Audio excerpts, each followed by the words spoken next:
Sou Márcia Chueri, hoje é 6 de abril de 2021, estou falando direto de Cuba. Esta semana, vários meios de comunicação internacionais produziram matérias sobre as vacinas cubanas. Nos Estados Unidos, o New York Times, por exemplo, reconheceu que Cuba está à beira de um êxito científico extraordinário, a produção massiva de uma vacina contra o coronavírus inventada na ilha. Na verdade, a informação deles foi até insuficiente. Cuba já tem 2 candidatos vacinais na fase 3 de ensaios clínicos, em um total de 5 produtos em pesquisa. O reconhecimento até demorou e é mais que merecido.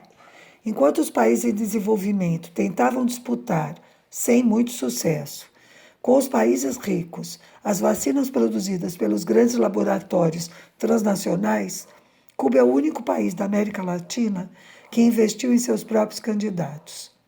De certa forma, isso contém até uma ironia. Uma das causas que impulsionou a ilha a desenvolver centros de pesquisa e produção de medicamentos, entre estes várias vacinas, algumas únicas no mundo, foi justamente o bloqueio, a constante situação, ou pelo menos risco, de ser isolado e não poder adquirir esses produtos no mercado internacional. Graças à visão de Fidel e a décadas de esforço e trabalho, Cuba tem hoje a perspectiva de vacinar toda a sua população adulta até setembro deste ano. Neste momento, estão realizando ensaios clínicos fase 3 de 2 candidatos, Soberana 2, que está sendo testado em Havana, e Abdala, em províncias do oriente da ilha.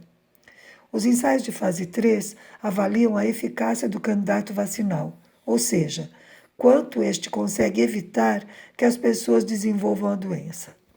Por isso, o estudo inclui um grupo de pessoas que recebem placebo. A eficácia é calculada pela relação entre quantas pessoas que receberam o produto e quantas das que receberam o placebo adoeceram. Mas isso não serve para determinar a efetividade do candidato. A efetividade é que diz quanto o produto consegue evitar não apenas que as pessoas adoeçam, mas também que sejam infectadas pelo vírus, ou seja, que fiquem assintomáticas e transmitindo. A efetividade é medida com estudos em que não há grupo placebo. Para cálculo da efetividade Soberana 2 e Abdala, já estão sendo realizados estudos de intervenção. 150 mil serão vacinados com Soberana 2 e 120 mil com Abdala. Estão sendo vacinados os profissionais de saúde e os trabalhadores de Biocuba Pharma. Entre esses 4 estudos, 2 de fase 3 e 2 de intervenção, serão vacinadas mais de 350 mil pessoas.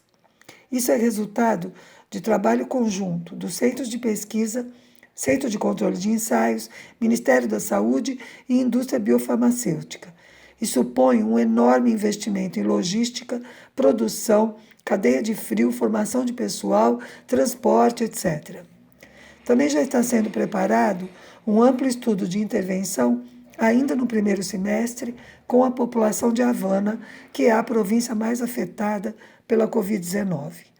Ele será realizado com Abdala em municípios que não participaram do estudo de fase 3 e com a própria Soberana 2 nos municípios que já participaram da fase 3.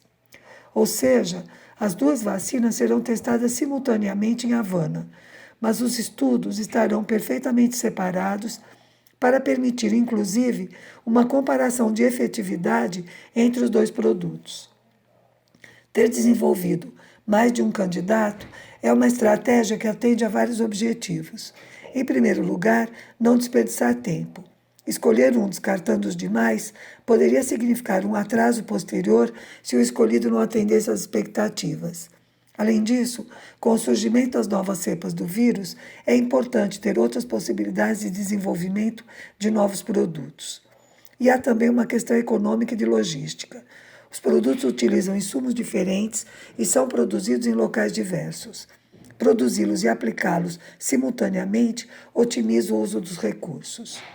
Bem, o plano elaborado prevê que no início de agosto já estarão vacinados 6 milhões de residentes em Cuba, de uma população total de cerca de 12 milhões de pessoas. Voltando à repercussão internacional das vacinas cubanas, a reportagem da CNN perguntava como é que uma ilha pobre, que enfrenta escassez de alimentos e até de medicamentos básicos, pode produzir suas próprias vacinas e imunizar toda a sua população antes mesmo que os países ricos.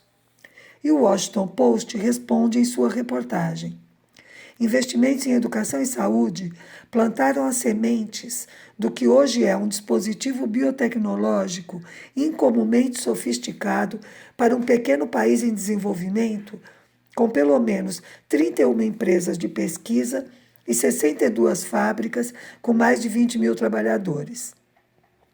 E reconhece: o líder cubano Fidel Castro prometeu construir um gigante da biotecnologia no Caribe e propôs a ideia no início dos anos 80, com 6 pesquisadores em um pequeno laboratório de Havana.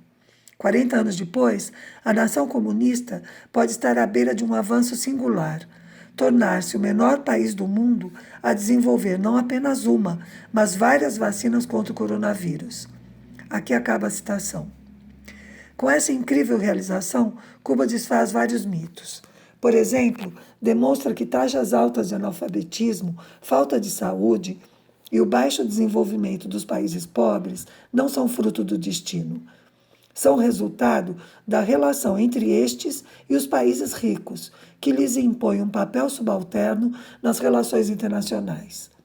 E que um país pequeno, com poucos recursos naturais e enfrentando o bloqueio econômico mais longo da história, pode se desenvolver e apresentar índices de qualidade de vida semelhantes aos dos países ricos, graças a uma revolução e a um sistema socialista.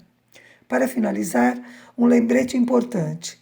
A campanha Mais Vacina Soberana, aí do Brasil, também está engajada no Manifesto Internacional pela Vida, que tem como lema: a vida está acima do lucro, vacinas e saúde pública e gratuita para todas e todos em todo o mundo já. Durante os dias 7 a 11 de abril, haverá várias atividades da campanha em celebração do Dia Mundial da Saúde. Acompanhe pelo site www.vacina-soberana.com. Por hoje é isso. Saudações socialistas.